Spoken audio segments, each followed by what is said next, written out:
I collect these things because the stuff comes at me, so I tend to stay up to date. But if you're writing and stuff's working, don't mess with it, because all you're doing is taking time that you should be writing, basically. An interesting question related to that: can you open something you mixed 6 years ago? Yeah, because I have a pile of old computers. Oh, I see. Yeah, okay. Yeah. I literally do. I mean, they're. But not. Do you still have the same hardware though? Because they won't marry you. Or No. I mean, there's definitely stuff I can't open, yeah. but oh well. Yeah. So that recall, 12 years ago you did that mix. Can you turn the but height you up? can't do that. I mean, all the studios that stuff is mixed in have been bulldozed, so it's like you can't do that anyway. No. So yeah. It just worries me that, stuff that I've done, I can't go that because I've gone from PC to Mac, or I don't have this plugin and that plugin. Yeah. And it seems constantly I've changed now, so that stuff I can't open. I can get the raw files, but the mix will never sound the same. No, and that's one of the big problems all the labels are having now. Is like, what is it that they should be archiving? And they want the mix track by track in a way that it'll add up to the mix, even if they don't have Pro Tools, and that's impossible. I mean, especially the way I mix with shared parallel compression, which is, I guess, what we'll talk about now. But anyway. We're up and running. Yeah, I think so. I'll hit play and white noise will come out, and you'll all be deaf. How loud's it going to be, Paul? I don't know. We'll see. Said the PA man. Okay. Wholesome, because that's kind of subby. So we don't need to hear all of that. But so I guess what I can do for how many people and then you can send 2 different things to the same reverb. Have we lost anyone in the room completely at that point? I think personally, in the first year, I try and sort of dynamics generally happen on inserts and time-based effects happen on auxes, and then in the second year I'll introduce you to that rule being broken completely. Right. But because you need that, and it's often people get confused. I need a reverb on an insert, or no, I need a compressor on an aux sort of thing. So the evolution of this is that when you want to share an effect, you do it with sends, and then it goes on an aux, because that way you only have to have one of them, and you can send lots of stuff to it. Usually that's reverbs, delays, that kind of thing. But you can just as easily put a compressor over there. And so that brings up the idea of parallel compression. So if you've got a snare drum, let's say, and you put a compressor on the snare drum, then all you have left is the compressed version of the snare drum. And you can decide to compress more or less based on the controls. And some compressors have like a wet-dry control where it is actually parallel, you're mixing it. But generally, you just now have a compressed version of the snare. To my ears, and this really started becoming a big thing during the Stadium Arcadium record, as soon as I put a compressor on the drums, especially someone like Chad Smith recorded well hitting his snare drum, I would lose something about the natural feel of the recording. So I started parallel compressing the kick and snare on that record. So what that means is, on that particular record, I'd actually used a patch bay to do this on a console with a mult. So it was like I had 2 tracks of that recording. One of them was uncompressed, one of them was compressed, and then I would blend them together.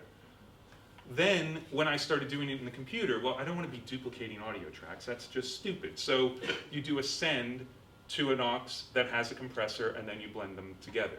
Once it was on a send, and once I was doing that on my console, it became really, really easy actually, here's exactly when I started sending more than one thing to parallel compressor. I was mixing a song. I don't remember what the song is, but it was slow. And I had a parallel compressor on the kick and a parallel compressor on the snare. And each one would hit, and the attack of the kick and the snare were awesome. Just huge, like this, these big stomps.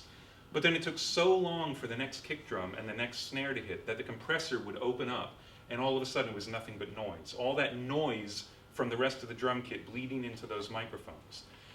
And I sat there thinking, man, it would be really cool on this kick drum if there was something halfway in between that could trigger that compressor.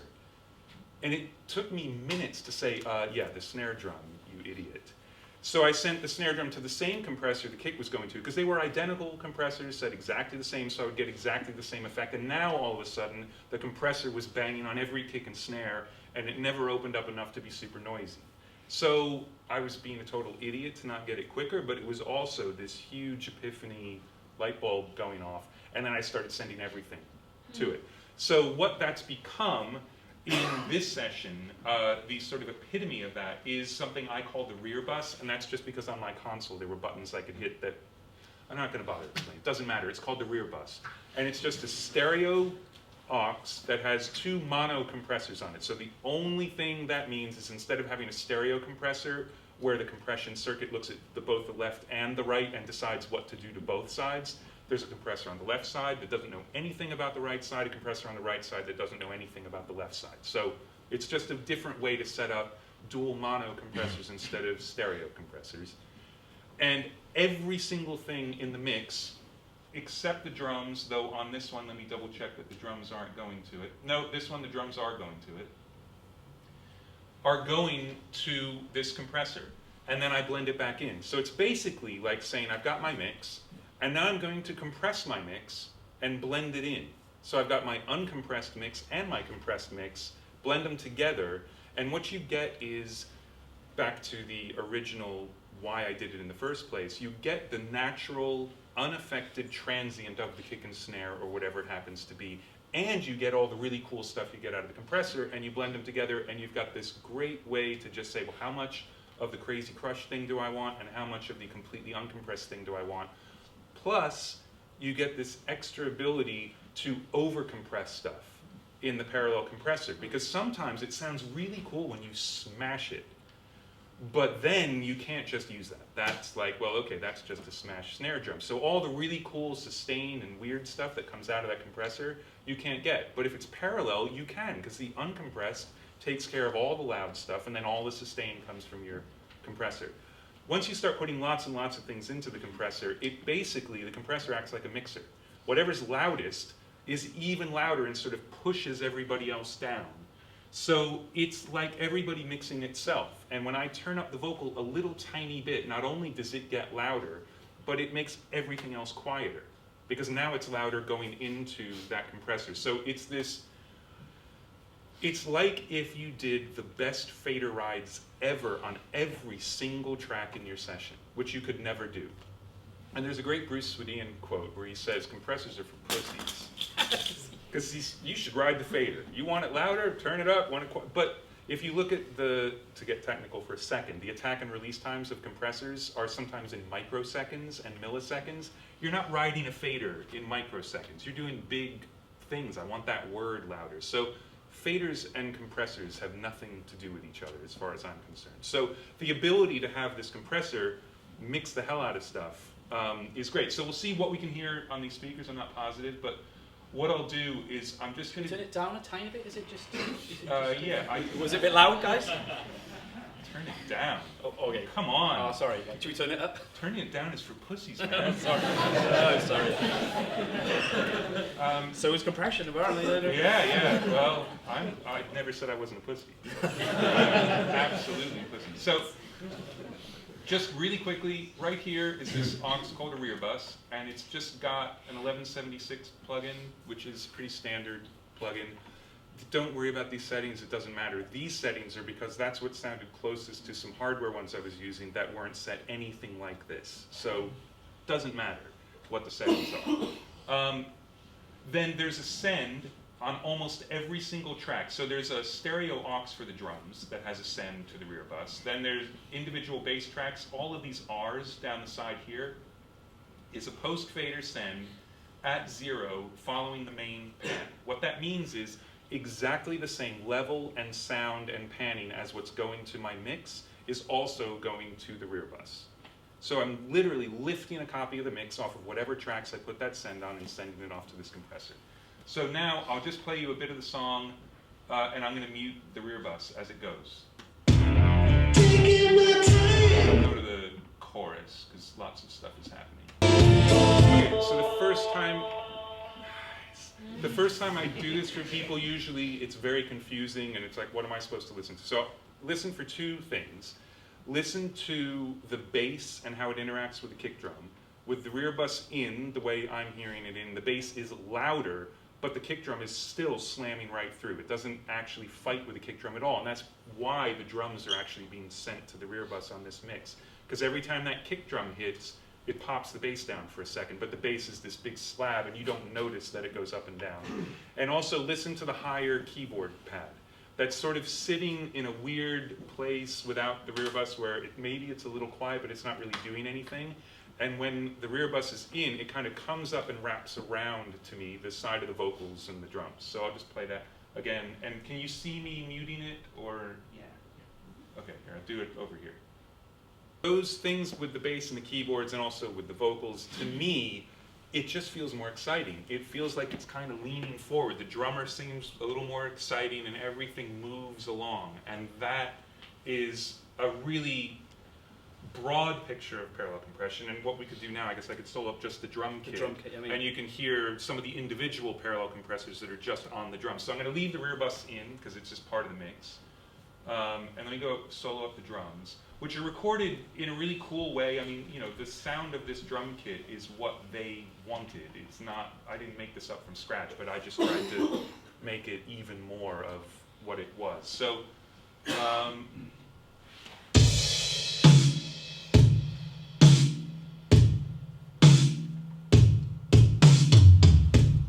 all right, so the first thing is I've got the kick and snare are going to a kick snare crush. So this is that compressor I was actually talking about that I sort of discovered on my happy day of shared parallel compression. And it was in fact the DBX 160 in hardware, but it doesn't matter. UAD does one, Waves does one. There are plenty of other compressors that kind of sound like it. It's just this weird mushy compressor that when it's parallel on drums sounds cool. So, so the kick and snare are going off to that, so I'll mute that.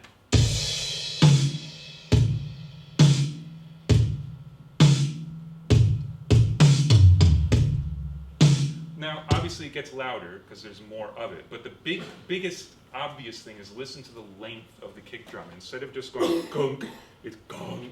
It's this really cool sort of bloom that doesn't get lost when you put everything else in because it's going to the rear bus as well, and so it kind of keeps its way all the way through the mix, which is pretty cool. But that's what I'm getting out of the kick snare crush.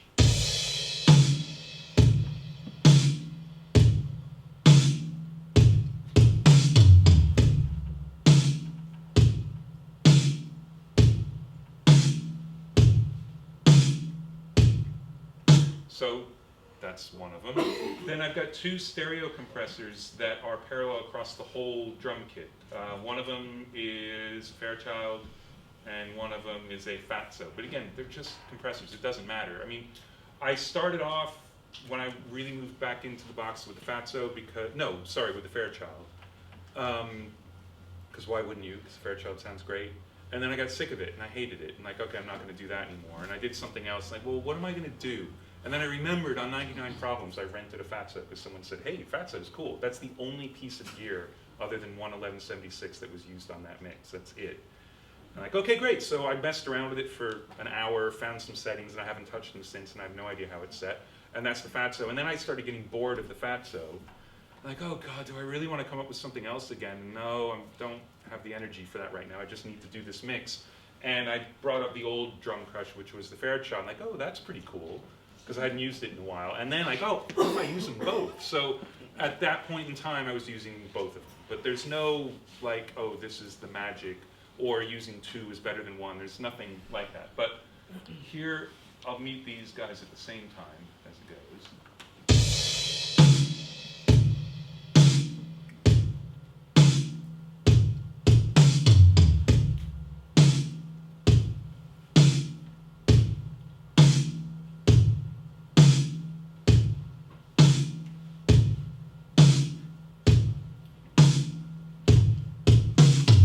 So again, the attack of each drum doesn't change too much, but all of the air and the release and all of that really, really changes. And it's just a sound that I like. There's some people who hate it. So it's not to say that this is necessarily a good thing. It's just something that I like and I do a lot of. And then on this song, there's also parallel. It's not really a compressor, though it certainly acts like one. Oh, really? Cool. Success. It's distortion. So obviously you can distort with a compressor. If you compress way too much, it just starts clipping and does all sorts of things, which is distortion. And there was one song I was mixing, and the distortion of the compression wasn't enough, and I felt like I really wanted some weird length to the drum kit. And again,